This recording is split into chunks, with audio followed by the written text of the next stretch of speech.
नमस्कार मित्रों, मैं आप सभी को अपने एस्ट्रोपेज यूट्यूब चैनल पर पुनः स्वागत करता हूं। आज हम बात करेंगे सूर्य से निर्मित योग के बारे में। पिछले वीडियो में हमने आपको बताया था कि मैं पुनः एक वीडियो डालूंगा जिसमें सूर्य से निर्मित योग के बारे में वृतांत से चर्चा करेंगे, विस्तृत रूप से चर्चा करेंगे। आज इसी के विषय में पुनः उपस्थित हुआ। तो सबसे पहले बात करेंगे हम बेशी योग के बारे में। सूर्य से द्वितीय स्थान में चंद्रमा के अलावा जब भी कोई शुभ ग्रह बैठा हो या अशुभ ग्रह बैठा हो तो यह बेशी योग का निर्माण करता है। अगर शुभ ग्रह बैठा हो तो शुभ योग बनता है, शुभ बेशी योग बनता है, और अगर अशुभ ग्रह बैठा हो तो अशुभ बेशी योग का निर्माण करता है। शुभ बेशी योग के में उत्पन्न जातक सुंदर, अच्छा वक्ता, नेतृत्व कार्य में चतुर और जनता का श्रद्धा भाजन करता है। उसके शत्रु पराजित होते हैं, समाज में मान सम्मान मिलता है। परंतु वही जातक अगर अशुभ बेशी योग में उत्पन्न हुआ हो तो उसके शत्रु बहुत सारे होते हैं, दुष्टों की संगति करता है, उसके मस्तिष्क में कुचक्र चलता रहता है। मनुष्य के जीवन में दो चक्र होते हैं, सुचक्र और कुचक्र। जिसके दिमाग में सुचक्र चलता है वो सदगति मार्ग पर निकल जाता है, आगे उसको रास्ता सही मिल जाता है। परंतु जिसके मस्तिष्क में कुचक्र चलता है, जिसके मस्तिष्क में कुचक्र रहता है, वह दुष्ट के गति में चला जाता है, गलत रास्तों पे चला जाता है और वह कुख्यात हो जाता है, विख्यात न होकर कुख्यात हो जाता है। अब बात करते हैं वाशी योग के बारे में। वाशी योग में जैसे ये है तो सूर्य को गिनेंगे यहाँ से 1 2 3। बेशी योग में यहाँ देखेंगे, परंतु वाशी योग में सूर्य से चंद्रमा के अलावा 12वें घर में कोई भी ग्रह बैठा हो तो यह वाशी योग का निर्माण करता है। अगर गुरु बैठा हो, शुभ ग्रह बैठा हो तो शुभ वाशी योग का निर्माण करता है, और अगर अशुभ ग्रह बैठा हो तो अशुभ वाशी योग का निर्माण करता है। अब इसमें हम देखते हैं वाशी योग में जो जातक जन्म लेता है वह प्रसन्न चित्त, निपुण, विद्वान, गुणी और चतुर होता है। पारिवारिक दृष्टि से सुखी और शत्रुओं का संहार करने वाला होता है। सुखी और शत्रुओं का संहार करने वाला होता है। यदि पापा ग्रह द्वादश भाव में हो तो जातक के निवास स्थान से दूर रहने की प्रवृत्ति मतलब आदत बन जाता है। वह भूलने वाला, वह क्रूर होता है, किसी भी समस्या को और दूसरों के लिए दुष्ट भावना रखता है तथा दुखी होता है, पूरा जीवन दुख में बिताता है। अब बात करेंगे उभयचरी योग के। उभयचरी योग क्या होता है? वाशी और बेशी योग में द्वादश, सूर्य से 12वां स्थान और सूर्य से दूसरा स्थान।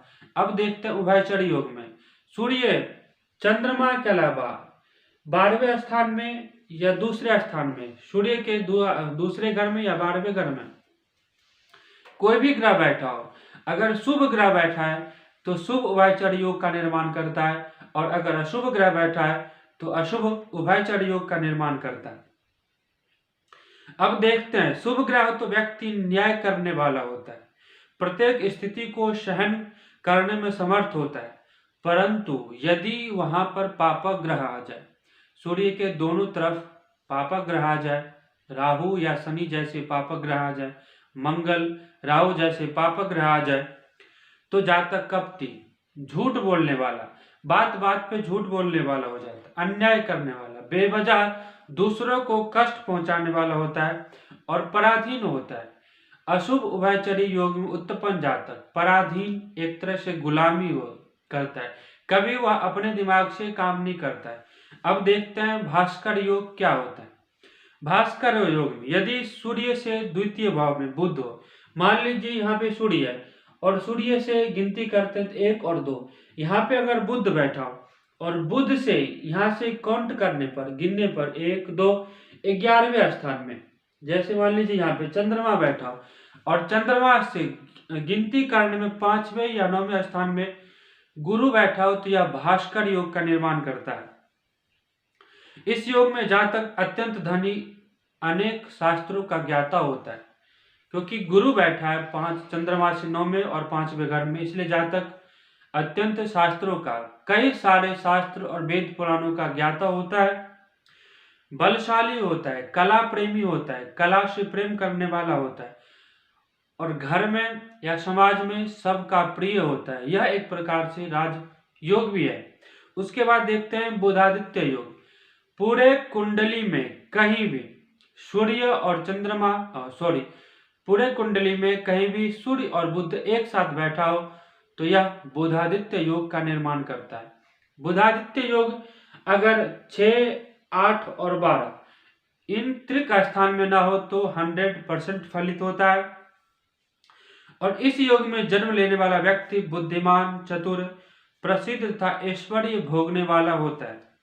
अब बात करते हैं राज राजेश्वर योग। जन्म कुंडली में सूर्य मीन राशि में, हमने जो यहाँ पर बनाया है जन्म कुंडली या सिंह लग्न की कुंडली है, परंतु सिंह लग्न में नहीं। सूर्य जन्म पत्रिका में मीन राशि में हो तथा चंद्रमा कर्म में यहाँ पे हो या भाग्य स्थान में या लग्न में या फिर स्वगृह हो चंद्रमा, तो राज राजेश्वर योग बनता है। यह एक प्रबल राजयोग है। इस योग वाला व्यक्ति सुखी, धनी और ऐश्वर्यवान होता है। राजभंग योग, यदि तुला राशि में सूर्य, सिंह लग्न में सूर्य तीसरे स्थान में और तुला राशि में, अगर इसी में डिग्री की बात करें, अंश की बात करें, तो सूर्य अगर तुला राशि में 10 अंश के अंदर हो, 10 डिग्री के अंदर हो, तो यह एक नीच राजभंग योग उत्पन्न करता है। इस योग में जन्म लेने वाला व्यक्ति दुखी, उद्विग्न, कभी भी मानसिक रूप से स्थिर नहीं रहने वाला, मानसिक रूप से बेचैन रहने वाला, चिंताओं से त्रस्त तथा दरिद्र होता है। ऐसा व्यक्ति राजसुख नहीं भोगता है। जिस जातक के कुंडली में राजभंग योग का निर्माण होता है वह राजाओं के घर में जन्म लेकर भी दरिद्र की जीवन जीता है, राजाओं की तरह सुख नहीं भोगता है। अब बात करते हैं अंध योग की। सूर्य और चंद्रमा लग्न पत्रिका में लग्न से द्वादश स्थान में हो तो यह एक प्रकार का अंध योग उत्पन्न करता है। इस योग में उत्पन्न जातक के आंख में प्रॉब्लम होता है, आई साइड प्रॉब्लम होता है आंखों में, चाहे बाएं आंख में हो या दाहिने आंख में, परंतु यह सूर्य से द्वादश, लग्न से द्वादश स्थान में है तो मोस्टली ये बाएं आंखों में प्रॉब्लम क्रिएट करता है। अब बात करते हैं उन्माद योग में। उन्माद योग में क्या होता है? सूर्य स्वगृही हो, अपने मूल त्रिकोण राशि में हो, लग्न में हो, यहाँ बैठा हो सूर्य, और सूर्य से सप्तम स्थान में मंगल बैठा हो, यानी यहाँ पर मंगल बैठो, तो यह एक उन्माद योग उत्पन्न करता है। इस योग में उत्पन्न जातक ऐसा व्यक्ति गप्पी तथा व्यर्थ का वार्तालाप करने वाला होता है, बेवजह की बकवास करता रहता है, और ऐसा क्रोधी होता है, दुष्ट होता है, दूसरों को नुकसान पहुंचाने वाला होता है। तो इस प्रकार से हमने देखा कि हमारे जीवन में, हमारे कुंडली में, जन्म पत्रिका में सूर्य से निर्मित किस प्रकार के योग बनते हैं और उस योग का हमारे जीवन पर क्या प्रभाव पड़ता है।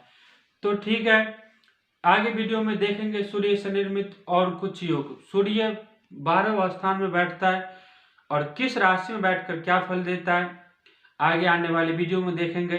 तब तक के लिए नमस्कार। आप सब इस वीडियो को लाइक कीजिए, शेयर कीजिए और एस्ट्रोपेज यूट्यूब चैनल को सब्सक्राइब कीजिए। धन्यवाद।